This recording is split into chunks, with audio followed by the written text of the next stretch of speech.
Olympic ভিলেজে ৩ দিনে ১০,০০০ condom উধাও। কি ঘটে সেখানে? কেন অলিম্পিকে এত বিপুল পরিমাণ কন্ডম দেওয়া হয়? গোপন ইতিহাস জানুন। ভাবুন তো, বিশ্বের সেরা অ্যাথলিটরা যেখানে পদকের জন্য লড়তে এসেছেন, সেখানে মাত্র ৭২ ঘণ্টায় ১০,০০০ কন্ডম শেষ হয়ে গেল। ২০২৬ সালের মিলান শীতকালীন অলিম্পিকে ঠিক এমনটাই ঘটেছে। কিন্তু প্রশ্ন হল, এত কন্ডম দিয়ে তারা কি করেন?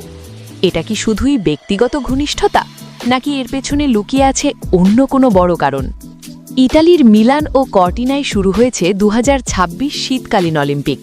প্রায় ২৯০০ অ্যাথলিটের জন্য আয়োজকরা ১০,০০০ কন্ডম সরবরাহ করেছিলেন।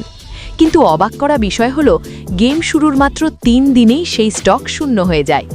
এমনকি এই অভাব মেটাতে আয়োজকরা ভ্যালেন্টাইন্স ডের আগে নতুন করে স্টক আনতে বাধ্য হন। অলিম্পিকে বিনামূল্যে কন্ডম বিতরণের এই প্রথা কিন্তু আজকের নয়। এর শুরু হয়েছিল ১৯৮৮ সালের সিওল অলিম্পিকে। সেই সময় বিশ্বে HIV/AIDS নিয়ে সচেতনতা তৈরি করা ছিল মূল লক্ষ্য। আন্তর্জাতিক অলিম্পিক কমিটি চেয়েছিল তরুণ ক্রীড়াবিদদের মধ্যে নিরাপদ যৌনতা এবং জনস্বাস্থ্য সম্পর্কে বার্তা পৌঁছে দিতে।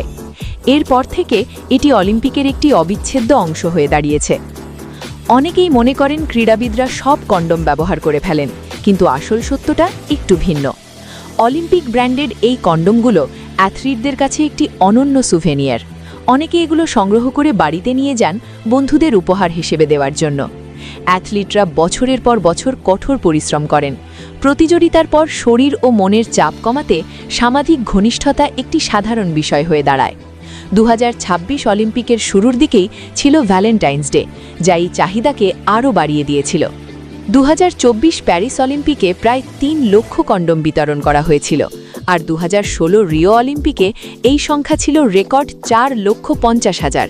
সেই তুলনায় ২০২৬ মিলান অলিম্পিকে ১০,০০০ সংখ্যাটি বেশ কম ছিল বলেই হয়তো দ্রুত শেষ হয়ে গিয়েছে। অলিম্পিক ভিলেজ মানে শুধু মেডেলের লড়াই নয়, এটি বিশ্বের বিভিন্ন সংস্কৃতির মানুষের মিলন মেলা। আর সেখানে সচেতনতা আর স্বাস্থ্য সুরক্ষার এই প্রচেষ্টাটি সত্যিই প্রশংসনীয়। আপনার কি মনে হয়, সুভেনিয়ার হিসেবে কন্ডম নিয়ে যাওয়া কি অদ্ভুত নাকি মজার? কমেন্টে জানান।